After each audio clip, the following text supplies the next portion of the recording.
मतलब एमआई ने इस मैच को देखी कन्विंसिंगली जीत लिया। ऑलमोस्ट 4 ओवर बचे हुए थे और एमआई ने इस मैच को एक तरफा तरीके से जीत के खत्म कर दिया।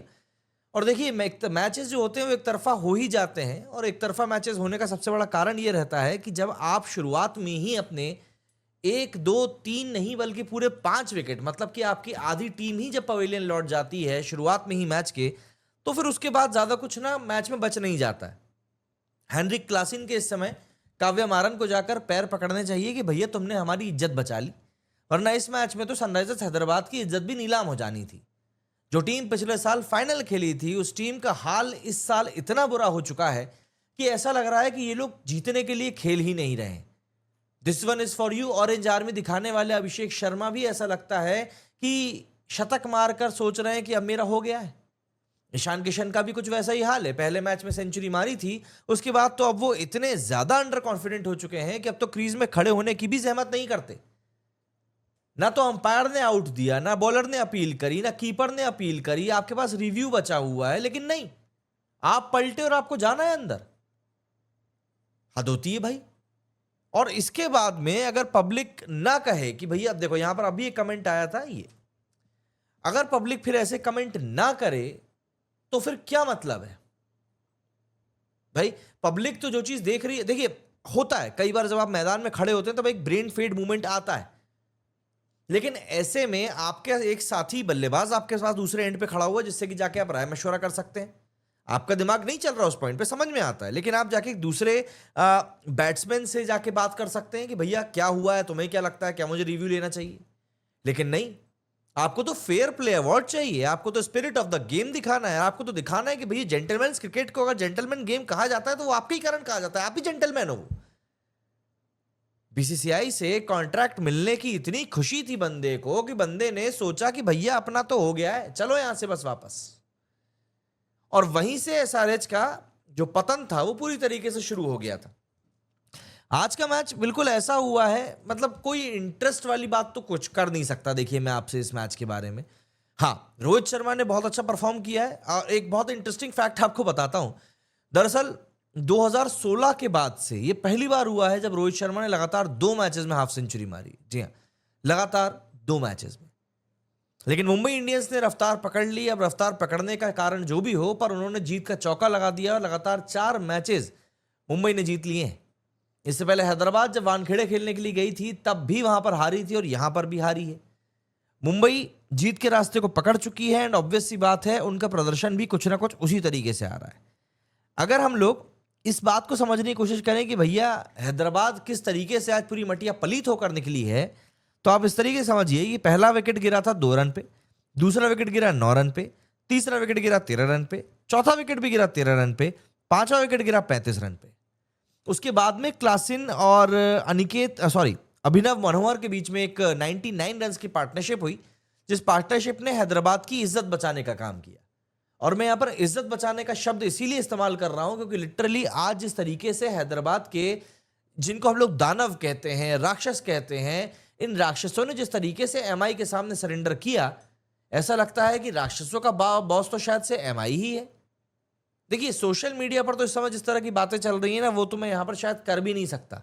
जिस तरह के एक्यूजेशंस फैन लगा रहे हैं, क्योंकि टोटल सरेंडर वाली जो हम बात करते हैं ना, टोटल सरेंडर मतलब आप एक तरीके से देखो, हो एक होता है आप मैच हारे हो, कोई दिक्कत नहीं है, मैच ऑब्वियस सी बात है दोनों टीमें जीतने के लिए खेल रही हैं, तो एक जीतेगी एक हारेगी। लेकिन हारने का भी ना एक तरीका होता है, जो रिजवान कहता है ना, या तो आप जीतते हो या फिर आप लर्न करते हो। तो जब आप लर्न वाली प्रोसेस में होते हो तब आपको कुछ ना कुछ सीखने की कोशिश तो करनी चाहिए। लेकिन यहां पर तो ऐसा लग रहा है कि कोई कुछ सीखने की भी कोशिश नहीं कर रहा है, कोई कुछ सीखने की कोशिश नहीं कर रहा है। बस ऐसा लग रहा है कि चीजें जाने दी जा रही हैं कि चलो ठीक है जो हो रहा है होने दो, बस ये सीजन खत्म करना है। भाई पिकनिक चल रही है, वेकेशन चल रहा है, वो जो हैदराबाद के फैंस आके आपका स्टेडियम भर के जा रहे हैं वो पागल हैं, उनका पैसा खर्च करना बेवकूफाना है।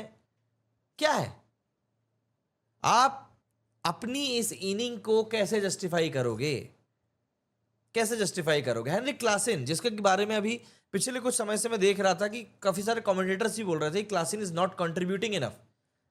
आज के मैच में अगर क्लासिन नहीं होता ना, तो भाई मतलब ये लोग आरसीबी के रिकॉर्ड को टच करने का पूरा मादा दिखा रहे थे। वही 49 ऑल आउट वाला पूरा मादा दिखा रहे थे। 35 रन के ऊपर 5 विकेट इनके गिर चुके थे। बाकी बची हुई आधी टीम को जानने में कितनी देर लगती, एक वॉल भी तो खोलना बाकी रह गया था। बहुत बुरी परिस्थिति में पहुंच चुकी है हैदराबाद। परिस्थिति क्या, तो खैर खत्म ही हो चुका है मामला इन लोगों के लिए भी। एमआई, अब देखिए कोई कुछ भी बोले, कितने ही मतलब एक्यूजिशंस लगा ले, लेकिन देखिए एमआई इस समय लगातार 4 मैचेस जीतकर प्लेऑफ की रेस में बनी हुई है। और सीएसके के साथ में जो ये टेबल के बॉटम पर बैठी हुई थी, वहां से इन्होंने साथ भी छोड़ दिया है। तो एक तरीके से आप ये कह सकते हैं कि चलो एमआई ने अच्छे से खेलना शुरू तो कर दिया है।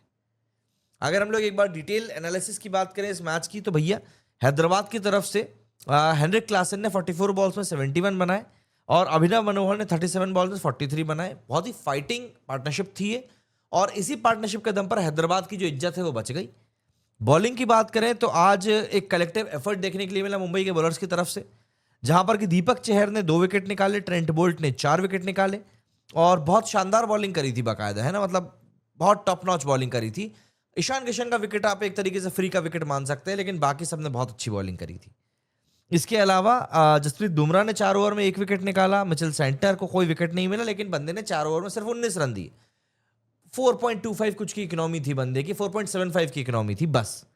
हार्दिक पांड्या ने यहाँ पर 1 विकेट निकाला एंड विग्नेश पुथुर को भी यहाँ पर बॉलिंग मिली, बट आज उसने 1 ओवर में 15 रन कुटवा दी। इसके बाद जब बारी आई बैटिंग की, तो रेयान रिकल्टन जल्दी आउट हो गए 8 बॉलों में 11 रन बनाकर, लेकिन रोहित शर्मा ने इस बार बल्ला पकड़ लिया। पिछले मैच में बंदे ने एक बहुत शानदार पारी खेली थी, बहुत शानदार, और आज एक बार फिर से रोहित शर्मा ने 46 बॉल्स पर 70 रन स्कोर किए हैं, जिसमें कि 3 छक्के थे, 8 चौके थे और 152 का स्ट्राइक रेट जो था वो मेंटेन किया था रोहित शर्मा ने। इसके अलावा विल जैक्स ने एक गलत शॉट खेला, मैं ये कहूंगा, 19 बॉलों में 22 रन की पारी खेली। सूर्य कुमार यादव ने एक बार फिर से रंग दिखाया है कि भैया हम में अभी भी काफी कुछ बचा हुआ है।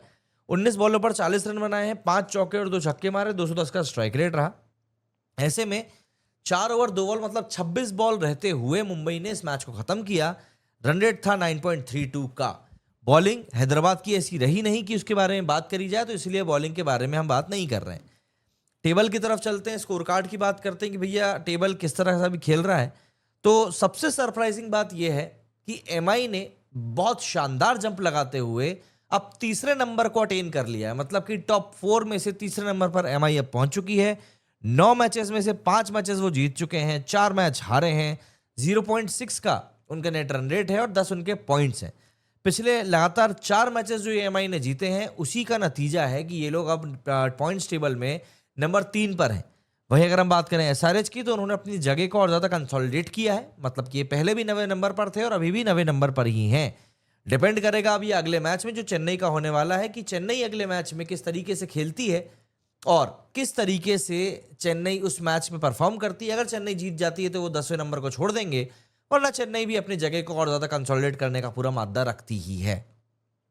ऐसे में बात ये आती है कि अभी तक गुजरात, दिल्ली, बेंगलुरु, पंजाब और एक हद तक लखनऊ, इन 5 टीमों के बीच में टॉप 4 की रेस चल रही थी।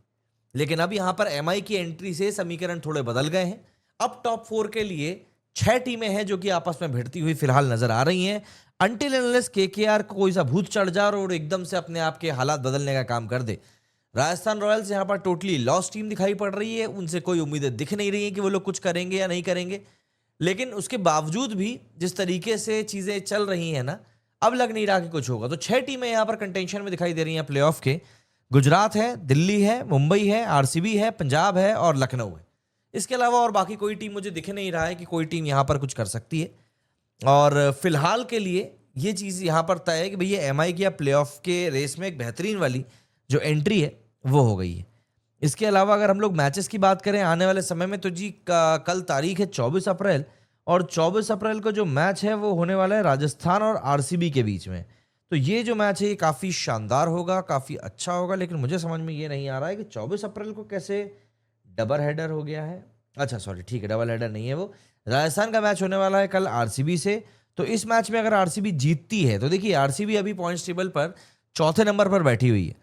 अगर कल का मैच ये लोग जीतते हैं तो इनके 9 मैचेस में से 6 जीत हो जाएंगी और उसी के साथ में एक पॉसिबिलिटी ये बन सकती है कि ये लोग नंबर 3 पर पहुंच सकते हैं। एमआई फिर नंबर 4 पर शिफ्ट हो जाएगा। मतलब कि अब ये है कि आरसीबी और एमआई के बीच में एक बार फिर से टक्कर शुरू होने वाली है।